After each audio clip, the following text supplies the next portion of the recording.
I can't believe it's already time to talk about my favorite movies of 2015. This year has blown by, and this was a huge, highly anticipated year filled with tons of releases people were very excited for. Myself included, I salivated at the thought of 2015, and now that the year is here, I'm excited to tell you guys about my 10 favorite movies this year. Because believe it or not, there weren't as many great movies as 2014, despite the fact that we were so excited for 2015, because in 2014, my top list was 20 films, and this year I only have 10. I do have some honorable mentions though, but before I get into that list, a few things to keep in mind. A grade a film received does not matter here. A grade a film receives is entirely for that film. Maybe that film did everything perfectly. That doesn't mean that I necessarily like that film more than another film just because I had a small flaw with that other film. So grades here don't matter. This is my chance one time every year to just be like, look, these are the films that I had the most fun watching in a theater. My first honorable mention is The Gift. This movie surprised the hell out of me. Joel Edgerton starred in as well as wrote and directed this film. It was one of Jason Bateman's best performances. Rebecca Hall was also terrific in the movie,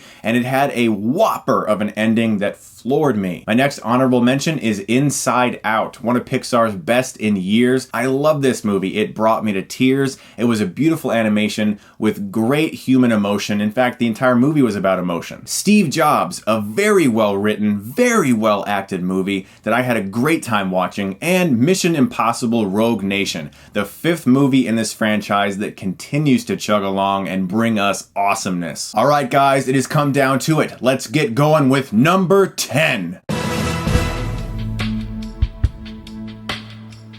Sicario blew me away. This movie was realistically gritty and dark. I felt sick to my stomach when certain things were shown in this movie, and that was the impact the movie should have had. It left a very dark impression on me. Emily Blunt was amazing in this movie, and Roger Deakins' cinematography, as usual, gorgeous.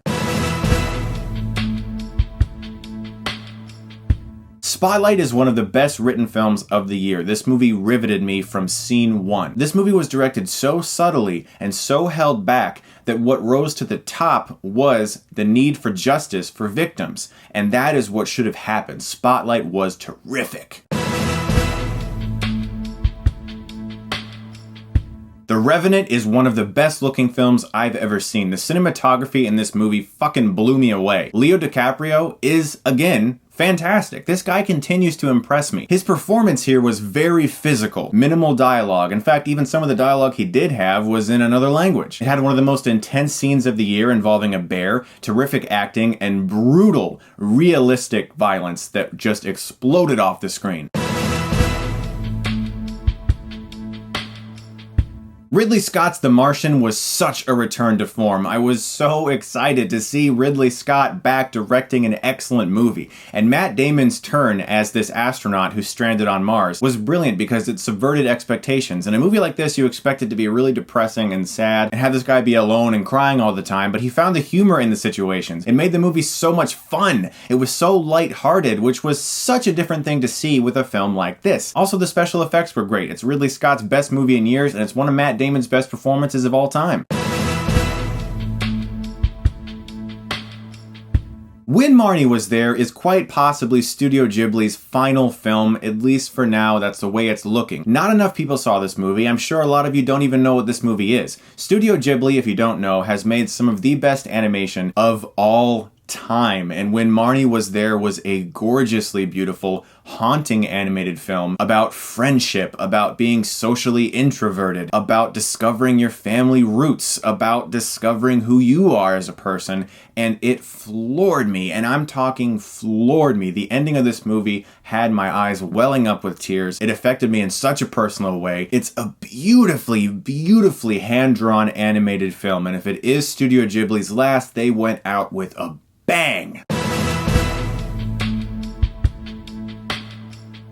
Spielberg, you still got it, my friend. Bridge of Spies is my favorite Spielberg film since Munich. I think it's his best film in at least a decade. He did terrific work on this movie, and Tom Hanks as the everyman who we all know him to be just shines in this role. And that's something he does so well. You can watch a Spielberg movie and not even imagine the amount of ingenuity that goes into every frame that this guy is creating. The movie was fun, it was dramatic, it was powerful, it was well acted, and it said something very important, that two opposing nations who have two different views can get along.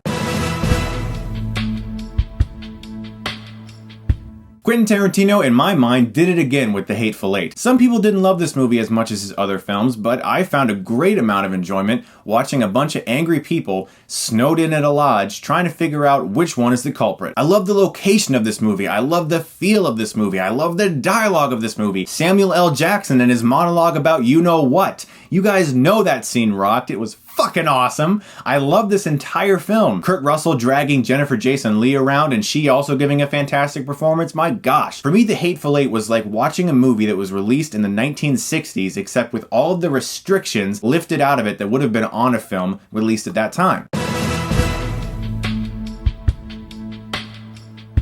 I'm a fan of the Rocky franchise, but I'm not a humongous fan of the Rocky franchise. I really only love one or two of them. Creed might actually be my favorite of the entire franchise, and that's saying a lot because this is the 7th movie. This movie affected me emotionally right here, so deep, it just dug into me. Sylvester Stallone gave the best performance, honestly, maybe of his entire career, and Michael B. Jordan was utterly terrific in this movie. It had a great musical score. Ryan Coogler came in with his script and direction and just reinvigorated this franchise. Now, these last two, I really struggled over. I rewatched both of them multiple times before doing this list. A lot. I really struggled over this, and I thought a lot about this, and I really thought about it, and then I thought about it some more. You guys get the point. I really wanted to make sure that I put these on the right place for me. I already reviewed both of these movies, and you guys know what I think of these movies, but I wanted to make sure that for me, these movies were in the place that were honest to myself. And that's why my pick for number 2 is Mad Max Fury Road is one of the best action movies ever made. It was filled with practical effects, amazing stunt work, mind-blowing set pieces, and one of my favorite characters of the entire year, that of Furiosa, played by Charlize Theron. This is the only movie this year that I gave an A+ to because I feel that this movie did everything that it should have done as flawlessly as it could have. And this movie is also one of the very few movies that has come out recently where I genuinely had a sense of discovery while watching it. A sense of, how the hell did they do that? That is so rare nowadays because of the advent of CGI. We go to movies and we just expect some guy sat in a room and probably did it on a computer and worked on it for many hours. But when I watched this movie, there was genuinely a sense of wonderment of how this film was made. And it was awesome. So guys, you can probably already tell what my pick for number 1 is. This was the movie that, for me personally, I had the most fun watching in a theater this year. I have to be honest. If I said that I didn't have more fun watching this movie than any other movie that was released this year, I would be lying to you. I would be dishonest to you, and I can't do that. And that is why my favorite movie of 2015 is Star Wars The Force Awakens did everything for me that I wanted it to do. Is it very similar to A New Hope in regards to plot structure and certain things that occur? Absolutely. In reality, pretty much every Star Wars movie is very similar to the other Star Wars movies. There's 7 of them now, and there's really only so much you can do. I also look at the fact that Abrams had to relaunch a franchise, and the past 3 films people were mostly disappointed in. I know fans of the prequels are out there. That's fine. If you like the prequels, cool. I've never once said that I hate the prequels. I just think they're really disappointing. My point is that The Force Awakens did everything that this movie should have done. It tributed the old, paying homage to the old while giving it a whole new, fresh sense with characters like Rey and Finn and Poe and the brilliantly realized Kylo Ren, who is not a perfect, complete evildoer. He's a person behind that mask. He has problems. He's conflicted. When he takes that mask off and he's just a person like some guy, a lot of people said, oh, I was disappointed. I was expecting Darth Vader. Kylo in this movie is a person. He's not done training yet. That made him so much more interesting. You understood why he was doing the things that he was. He was pained. Such a great villain. Rey was freaking great. Daisy Ridley was a revelation as that character. If I told you that this wasn't the most fun I had watching a movie this entire year and that I didn't like it more the next 2 times that I saw it, Well, I'd be lying. And I'm going to go a lot more in depth about this when the Blu-ray is released. I'm going to bring back my Analyzed Reviews segment. You guys have been begging me to do more of those. They take forever to make, but I am going to do one for The Force Awakens when that Blu-ray footage is available. Guys, 2015. Wow. Thank you so much, seriously, really, truly, honestly, from the bottom of my heart, for sticking with me for another year, for having fun with me talking about movies, because that's what this is all about. This is about film and fun and just discussing movies with other people who love to talk about movies, who feel passionate about film, and that's me. And I found so much of that in you guys, and that's so great. I love doing this. Thank you once again. Stay tuned for my picks for the worst films of 2015 in just a couple days. I can't wait to bring that list to you guys because that's gonna be fun. Oh boy. Guys, you're the best. And as always, thank you so much for watching. And if you like this, you can click right here and get Stuckmanized.